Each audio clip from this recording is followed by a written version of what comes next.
Dia tidak akan mati atas izin Allah. Kamu makhluk hina, bisa-bisanya kamu mendahului ketentuan Allah pakai bilang orang bakal mati.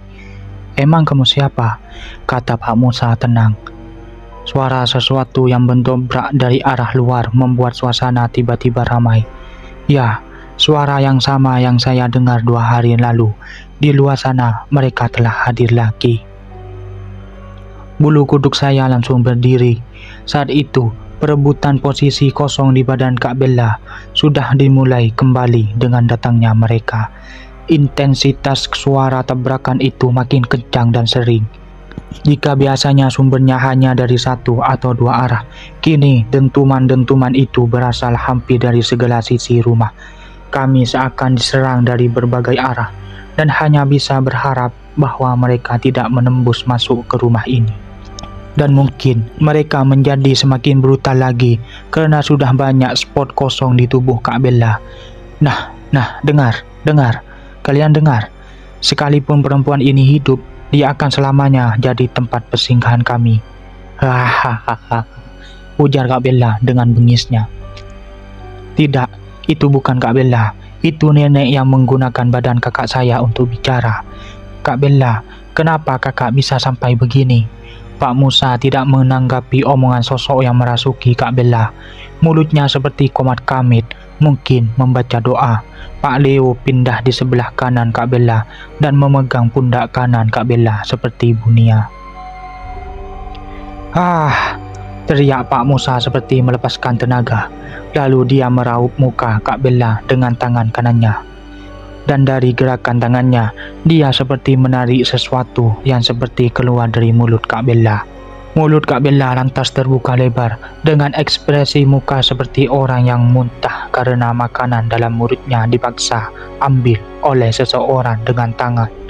Tidak, jangan tarik, sakit, teriak Kak Bella dengan suara seperti laki tua yang berat. Kak Bella seperti memuntahkan sesuatu ke lantai, tapi yang saya lihat hanya seperti bayangan hitam. Tidak ada benda fisik yang kasat mata. Lalu, Pak Leo tiba-tiba menepuk bayangan tersebut sambil membaca doa, dan bayangan tersebut hilang. Prosesi tersebut diulang berkali-kali. Saya tidak bisa menghitung tepatnya berapa banyak bayangan hitam yang keluar dari tubuh Kak Bella. Dan selama itu berlangsung, teriakan kesakitan dari Kak Bella muncul dengan suara yang berbeda-beda.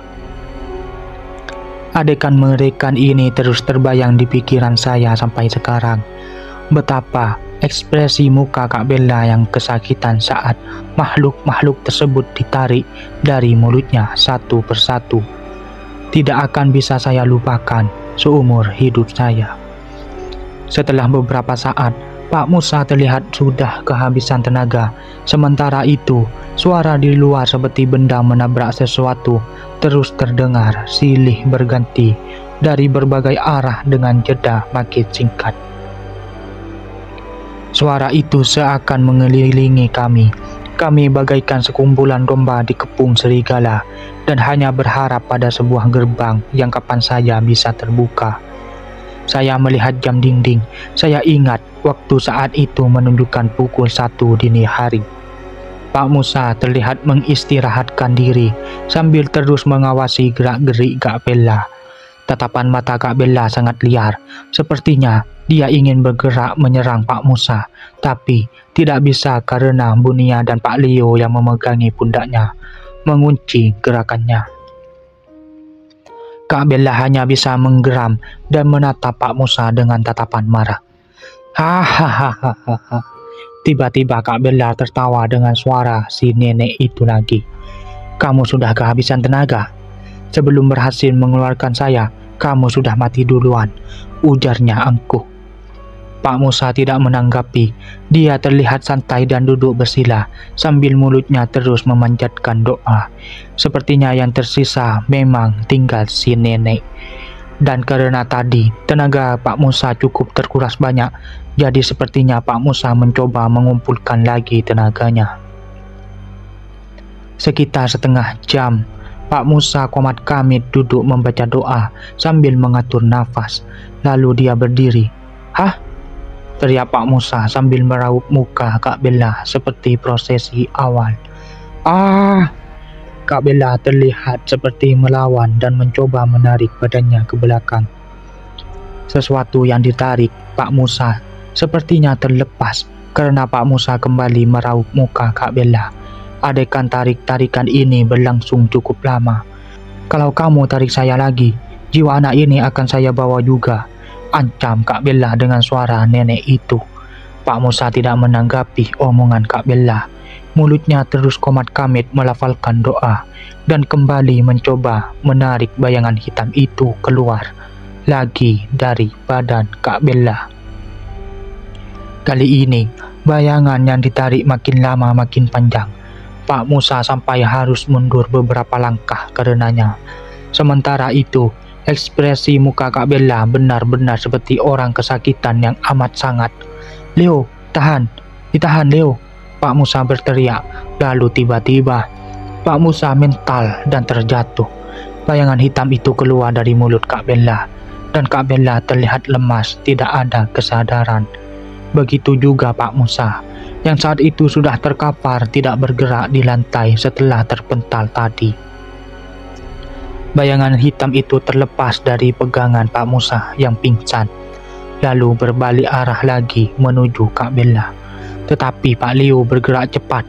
Bayangan tersebut ditepuk dengan kedua tangannya seperti yang sudah dan hilang. Semua yang kalian baca ada dalam penglihatan saya, di mana yang ditarik Pak Musa berupa bayangan hitam. Tapi kalau Mama dan beberapa orang lainnya dalam ruangan itu tidak melihat apa-apa. Pak Leo langsung menghampiri Pak Musa lalu memeriksanya. Alhamdulillah, Pak Musa hanya pingsan, mungkin kehabisan tenaga, dan segera dipindahkan di atas sofa. Lalu Kak Bella yang juga tidak sadarkan diri dipindahkan ke kamar. Pak Kiai Hasan terus melantunkan doa dan zikir untuk memagari kami, setidaknya sampai azan subuh berkumandang. Tapi kondisi di luar makin berisik dengan dentuman-dentuman yang makin menggila. Semua ini karena ada satu ruang kosong besar di tubuh Kak Bella yang diincar oleh semua makhluk mengerikan di luar sana. Tubuh Kak Bella juga belum aman, tidak lain karena tubuh Kak Bella sekarang kosong, tetapi pintunya belum ditutup karena Pak Musa keburu pingsan kehabisan tenaga. Kalau begini, apa Kak Bella akan terisi lagi? Kami bertahan cukup lama sampai akhirnya azan subuh berkumandang. Perlahan suasana yang berat mulai terasa nyaman. Suara gemuruh berisik di luar berangsur hilang seiring terbitnya matahari. Pak Musa sudah siuman. Pak Musa meminta maaf kalau dia sampai kehilangan kesadaran, karena bisa dibilang beberapa hari belakangan ini cukup menguras tenaga. Alhamdulillah Pak, sudah dikeluarkan semua. Alhamdulillah tidak memakan waktu terlalu lama.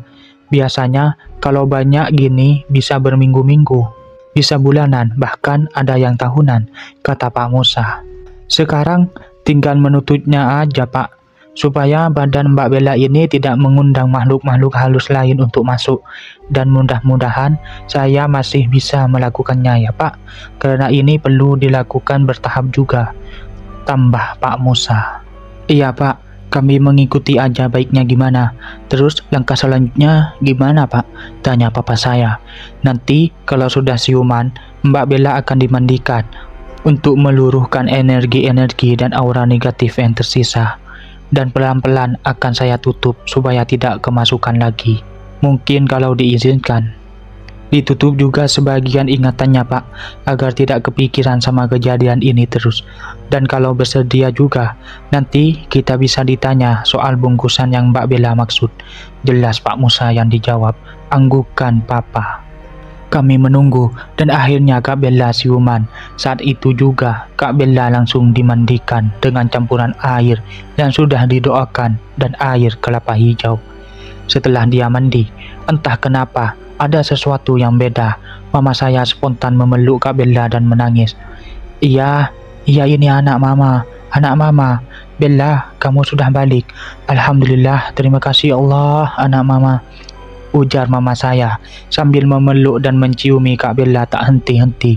Sepertinya mama saya juga melihat perubahannya yang tidak bisa dideskripsikan dengan kata-kata. Setelah Kak Bella merapikan diri, Kak Bella diajak ngobrol sama Pak Musa. Yang dimaksud bungkusan hitam itu gimana, Bella? Sekitar hari Jumat kemarin ada kiriman paket bunga ke saya yang antar office boy. Tapi kata dia itu dari tukang bunga. Gak ada nama pengirim maupun nama toko bunganya. Selain bunga, ada kotak kado juga. Pas saya buka kotaknya ada isi kantong plastik hitam lagi, dibungkus rapat pakai lakban. Kak Bella pun melanjutkan. Tapi saya gak sempat buka karena saya buru-buru ada meeting di luar.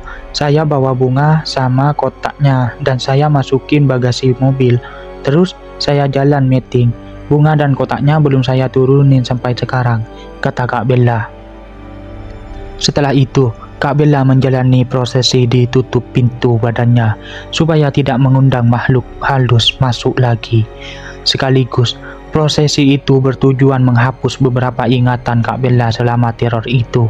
Ingatan-ingatan Kak Bella ditutup agar tidak menjadi trauma.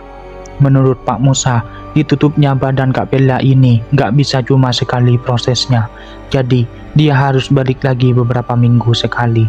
Sementara belum tertutup semua, Kak Bella akan super sensitif melebihi saya dan Kak Chandra. Dan tidak menutup kemungkinan akan kesurupan lagi. Tapi, mungkin tidak separah itu kalau dikatakan tubuh Kak Bella adalah sebuah ruang. Maka, ia seperti ruang yang pintunya tidak dikunci. Apa saja bisa masuk dengan mudah kalau Kak Bella lengah atau tidak dalam kondisi fit 100%. Siangnya, saya, Kak Bella, mama saya, Mbak Tuti, dan Mas Gio pulang. Tapi ke rumah Kak Aina, yang lain pulang ke rumah karena mau mencari bungkusan hitam itu serta memagari rumah. Menurut cerita, bungkusan itu ketemu di bagasi mobil Kak Bella bersama dengan seikat mawar yang sudah layu. Kotak kadonya berwarna merah. Di dalamnya ada bungkusan hitam berbentuk lonjong yang dibungkus sedemikian rupa rapatnya pakai lakban transparan. Saat dibuka, katanya benda itu berisi kain kafan putih yang bentuknya seperti orang dan diikat dengan jalinan rambut Kak Bella. Dari yang saya dengar, ikatan tadi kecil dan rapat banget, benar-benar perilaku biadab untuk menjatuhkan kesehatan seseorang. Waktu dibuka, boneka kafan itu ternyata berisi tanah kuburan, kembang 7 rupa, potongan foto Kak Bella, kertas dengan tulisan yang gak jelas apa maknanya, serta ada pecahan kulit telur bebek. Di antara tanah itu juga ada lendir sisa pecahan telur mentah yang baunya sudah busuk banget. Tapi satu kejanggalan muncul. Di kotak merah itu cuma ada kiriman yang ditujukan untuk Kak Bella, padahal yang hilang adalah foto kami sekeluarga. Karena di awal kami menemukan kiriman dengan foto mama saya, dan berhubung saya dan Kak Chandra sudah diajak kenalan dengan mereka, kemungkinan besar ada juga semacam ini tapi ditujukan untuk kami berdua. Dan kami harus temukan itu sebelum semuanya akan terulang, sebagaimana yang terjadi dengan Kak Bella. Akhirnya, semua orang mencari lagi praktek santet yang mengincar saya dan Kak Chandra. Setelah seharian mencari, akhirnya ketemu lagi beberapa bungkusan sejenis yang ditempel di kolong mobil Kak Bella, di lampu taman rumah yang terpasang di pagar, dan 2 buah dikubur dekat bak sampah. Semua isinya sejenis tapi tidak sama, tapi hampir semuanya ada foto kami dan kertas berisikan mantra.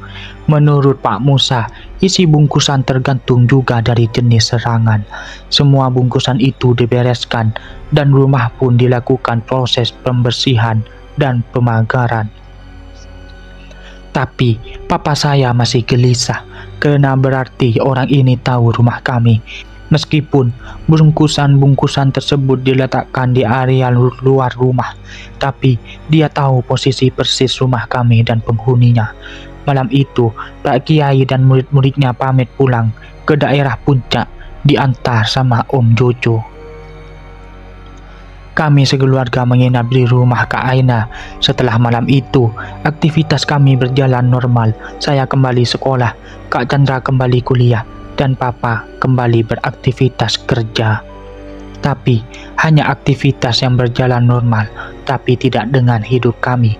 Kami tidak bisa kembali pulang ke rumah masa kecil kami dan memutuskan tinggal di salah satu rumah investasi orang tua saya yang tidak jauh dari rumah Kak Aina.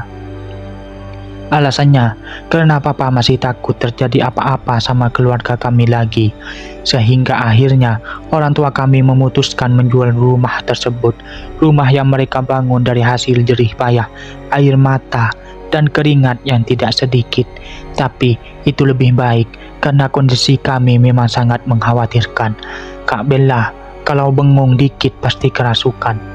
Jadi, gak bisa ditinggal sendirian, dan dia masih bolak-balik selama beberapa minggu sekali ke rumah Pak Musa untuk pengobatan lanjutan menutup pintu di tubuhnya. Hingga 2 minggu kemudian, Kak Bella dihubungi oleh teman kantornya dulu dan mendapatkan kabar kalau virus laki-laki yang sempat mendekati Kak Bella tiba-tiba menghilang tanpa jejak. Hampir berbarengan dengan pengunduran diri Kak Bella yang diurus Papa dulu. Bahkan gosip yang beredar di kantor, justru Kak Bella dan virus dituding kawin lari. Karena secara bersamaan keduanya menghilang tanpa sempat berpisahan. Sehingga teman-teman Kak Bella tersebut berusaha mencari tahu kebenarannya. Selang 2 minggu dari kabar menghilangnya virus, kami mendapat kabar yang lebih menyakitkan dan lebih menyedihkan. Berita duka cita itu datang dan mengagetkan kami semua. Pak Musa meninggal secara tiba-tiba di rumahnya. Padahal sehari sebelumnya, Kak Bella dan orang tua saya masih berkunjung untuk pengobatan dan penutupan lanjutan. Sampai akhir hayatnya, Pak Musa tidak memberitahu kami siapa pelakunya. Kami pun tidak mencari tahu lebih lanjut. Selama kami bisa tenang, kami rasa itu cukup. Hanya ada spekulasi asal. Apa mungkin pelakunya adalah virus yang tiba-tiba menghilang? Atau ada pelaku lain yang berpura-pura tidak tahu, lalu memasang muka baiknya di hadapan kami? Entahlah, tapi kami juga tidak mau menuduh tanpa bukti. Kami sekeluarga memutuskan menutup buku dengan tidak mencari tahu siapa dan kenapa. Membiarkan akhir ini tak berujung dengan menyalahkan atau mengutuk seseorang. Karena kalaupun tahu, kami tetap gak bisa berbuat apa-apa. Mau dilaporin polisi, ya gak bisa. Mau balas dendam, ya gak mungkin. Kami bukan orang yang levelnya serendah pelaku itu. Mau ditanya alasan dia juga pasti gak akan nyambung. Karena dari cara dia memperlakukan Kak Bella, sudah terlihat bagaimana rendahnya sama cara pikir dia. Jadi ya sudahlah, biarkan Allah yang membalasnya, entah di dunia atau di akhirat kelak. Bagaimana nasib Kak Bella? Kak Bella akhirnya menikah dengan Bang Doni tunangannya dan dikaruniai 4 anak. Namun kebersamaan keduanya nggak berlangsung lama karena beberapa tahun kemudian Bang Doni meninggal secara mendadak. Katanya disebabkan komplikasi akibat talasemia, penyakit yang harusnya bawaan dari lahir dan tidak tahu kenapa baru diketahui setelah dia berumur 30-an dan sudah komplikasi pula. Tapi ya kembali lagi, itu jalan Allah. Sampai sekarang Kak Bella masih super sensitif sama makhluk-makhluk halus walaupun sudah gak pernah kesurupan. Karena memang saat Pak Musa meninggal, beliau belum menuntaskan pengobatannya. Begitulah hal yang berjalan sampai saat ini. Di kalimat penutup saya ini, saya tidak akan bilang semoga terhibur dengan cerita ini. Karena memang tujuan saya, cerita bukan untuk menghibur para penonton. Tidak ada sedikit pun unsur hiburan dalam cerita ini. Ini tragedi besar yang merubah hidup kami sekeluarga. Saya cuma berharap semua penonton bisa menarik hikmah dan pembelajaran dari apa yang kami sekeluarga alami. Tetaplah berpegang teguh kepada iman kalian. Senantiasalah berdoa, memohon perlindungan dari kejahatan makhluk lain. baik sesama manusia atau jin yang ada di sekitar kita. Semoga kita senantiasa berada dalam naungannya. Amin.